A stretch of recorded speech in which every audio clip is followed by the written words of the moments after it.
Hello दोस्तों, नमस्कार। आपके अपने YouTube channel astro and palmistry में आप सभी का बहुत बहुत स्वागत है। आज मैं आप सभी के समक्ष एक विशिष्ट हथेली को लेकर आप सभी के समक्ष प्रस्तुत हूँ। आज हम देखेंगे कि इनकी हथेली में ऐसे कौन से योग हैं जिसे मैं विशिष्ट कह रहा हूँ, और जानेंगे कि इसके क्या फल हैं। किंतु उससे पहले यदि आप हमारे वीडियो में नए हैं तो चैनल को लाइक करें, सब्सक्राइब करें, ताकि ऐसी महत्वपूर्ण जानकारी आप सभी को मिलती रहे। तो चलिए शुरू करते हैं। यदि हम इनकी हृदय रेखा को देखेंगे तो शनि और गुरु पर्वत के मध्य तक गई है। वहीं शनि पर्वत पर एक हृदय रेखा पर त्रिशूल का निर्माण हो रहा है। ये त्रिशूल का निर्माण अपने आप में शुभ है। ये एक राजयोग के समान फल देता है, बेहद ही शुभ होती है ऐसी हृदय रेखा का होना हथेली पर। मस्तिष्क रेखा को हम जब देखेंगे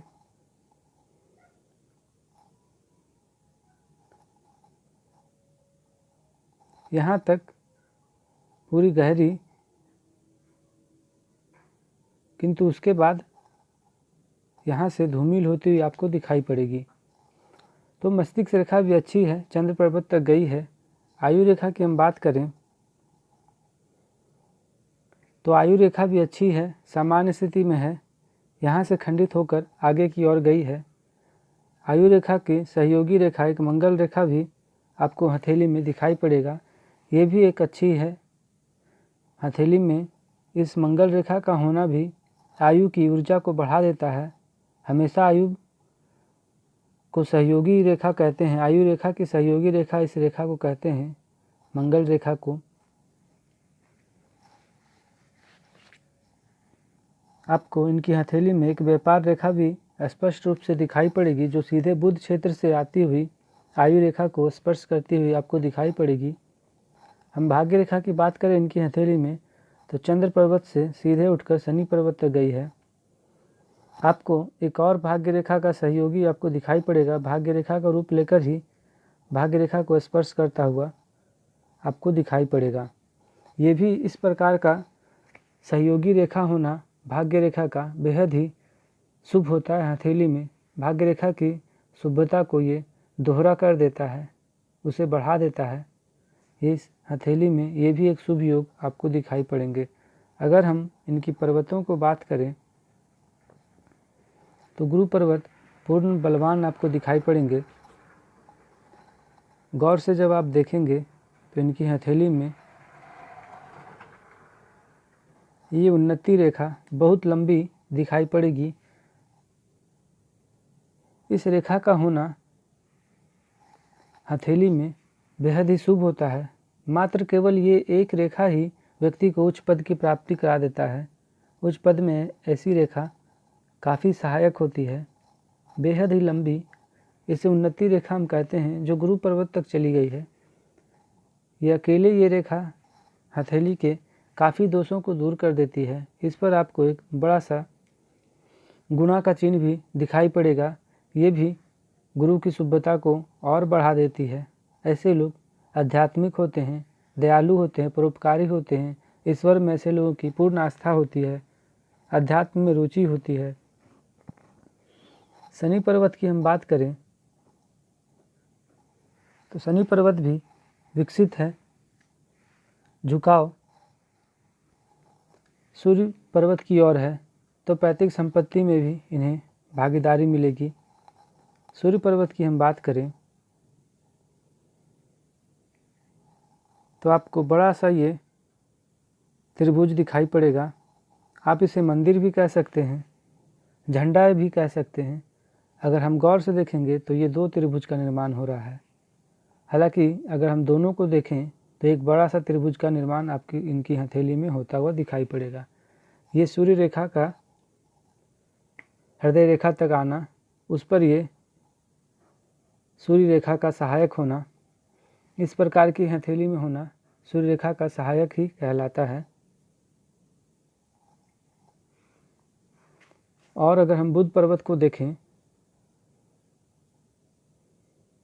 तो पूर्णतः सुविकसित आपको दिखाई पड़ेगी। बुध क्षेत्र से ही एक रेखा निकलकर मस्तिष्क रेखा को स्पष्ट करती हुई आपको स्पर्श करती हुई दिखाई पड़ेगी। यहाँ पर त्रिभुज का भी निर्माण हो रहा है। तो जो मस्तिष्क रेखा में इनकी जो कमियाँ थी वो दूर हो गई है और ऐसे व्यक्ति अपनी बुद्धि से, अपने मस्तिष्क की क्षमता से काफ़ी प्रसिद्धि पाते हैं, इसके इस्तेमाल से काफ़ी सफलता पाते हैं। ऐसे लोग निश्चित ही अपने जीवन में अपनी बुद्धि से, परिश्रम से आगे बढ़ते हैं। अगर मंगल पर्वत की हम बात करें तो ये भी अच्छे हैं, सुविकसित हैं। हाँ, इस स्थान पर अवश्य अत्यधिक विकसित होना इनके लिए ज़रा अशुभ है। यहीं से अगर गौर से आप देखेंगे तो एक पतली रेखा आयु रेखा को काटती हुई नजर आएगी। तो निश्चित इस उम्र में इन्हें आयु संबंधित परेशानी होगी। और गौर से देखेंगे तो आपको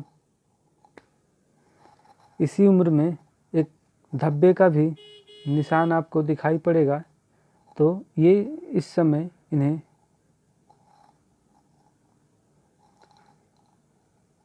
रोग इत्यादि इन्हें परेशान कर सकती है। शुक्र पर्वत की हम बात करें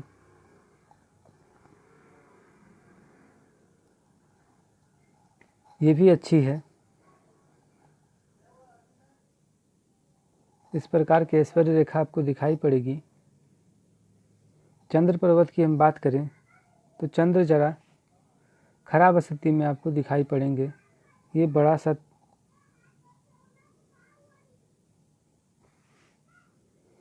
हालांकि ये गुना मंगल क्षेत्र में है, ये अशुभ होता है,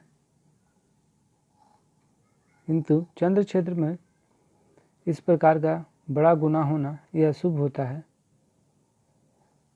व्यक्ति हमेशा मानसिक तनाव में ही रहता है।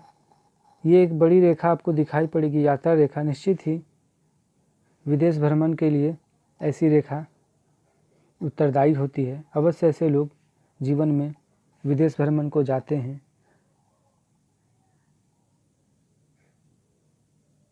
मंगल क्षेत्र पर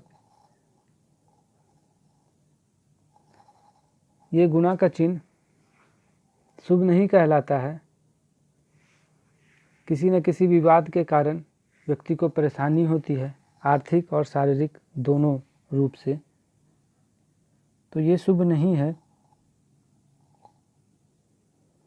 मंगल की बात करें, माफ़ कीजिएगा, राहु क्षेत्र की अगर हम बात करें इनकी हथेली में, तो ये आपको एक धन त्रिकोण आपको दिखाई पड़ेगा। इसे नाभिक योग भी कहते हैं। और गौर से देखेंगे तो और एक त्रिकोण का निर्माण हो रहा है, अर्थात त्रिकोण के अंदर त्रिकोण आपको दिखाई पड़ेंगे, त्रिभुज के अंदर त्रिभुज। इस प्रकार के लोगों को धन की कोई परेशानी नहीं होती है। तिजोरी के अंदर तिजोरी ऐसे लोगों के पास होती है। धन की समस्या ऐसे लोगों में नहीं होती है। हालांकि इस प्रकार के योग आपको कई हथेली में दिख जाएंगे, किंतु आज मैं जिस कारण से इस हथेली को विशिष्ट कह रहा था, ये बहुत कम लोगों में दिखाई पड़ते हैं, वो आप गौर से देखें।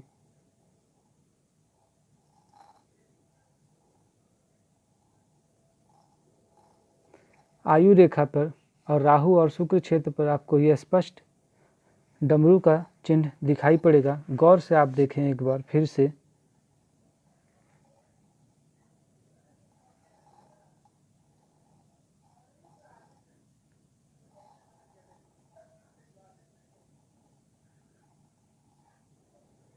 जब हथेली में इस प्रकार का खास करके राहु क्षेत्र पर डमरू का चिन्ह हो, तो निश्चित ही ये मान लीजिए कि व्यक्ति को शिव की कृपा ऐसे लोगों की हथेली में, ऐसे लोगों पर अवश्य होती है। ऐसे लोग जिस कार्य में भी अपना हाथ आगे बढ़ाते, निश्चित ही उन्हें ऐसे लोगों को सफलता मिलती है। कई बार ऐसे लोगों को किसी अन्य लोगों को सहयोग करने हेतु काम में लाया जाता है। लोग ऐसे लोगों को कहते हैं कि आप मेरा काम शुरू कर दें, बाकी मैं कर लूँगा। क्योंकि ऐसे लोग काफ़ी भाग्यशाली होते हैं। कई लोगों का काम बंद रहता है या सफलता मिलती है, वैसे लोग इन लोगों के सहयोग से या इनके नाम पर ही अपना व्यापार करते हैं और सफलता पा जाते हैं। क्योंकि ऐसे लोगों में भगवान शिव की विशेष कृपा होती है। यही मात्र एक ये कारण है इनकी हथेली में। वैसे तो इनकी हथेली में कई शुभ योग दिखाई पड़ेंगे, किंतु मैं इसे सबसे ज़्यादा इसी डमरू के चिन्ह को महत्व दे रहा हूँ, क्योंकि ये स्पष्ट रूप से बहुत कम हाथों में दिखाई पड़ती है। ऐसा होना बेहद ही शुभ होता है। ऐसे लोग जिस क्षेत्र में भी जाते हैं निश्चित ही सफलता मिलती ही मिलती है।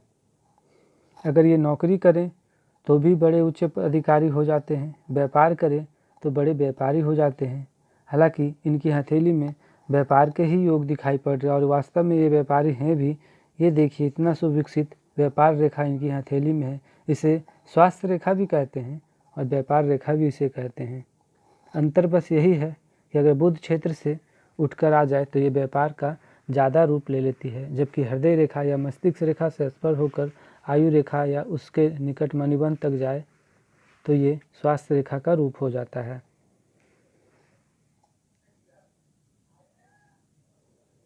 अंगूठा भी अच्छा लंबाई लिए हुए आपको दिखाई पड़ेगा, उस पर यव का भी चिन्ह है। हाँ, एक अशुभ ये है, इस प्रकार की आड़ी रेखा का होना जरा अशुभता लाती है। गुरु की उंगली शनि की ओर झुकी हुई है,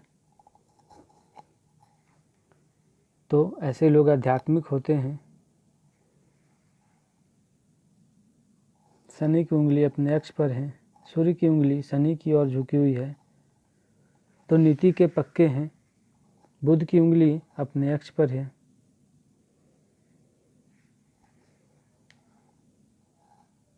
तो कुल मिलाकर ये था इनकी हथेली का विश्लेषण।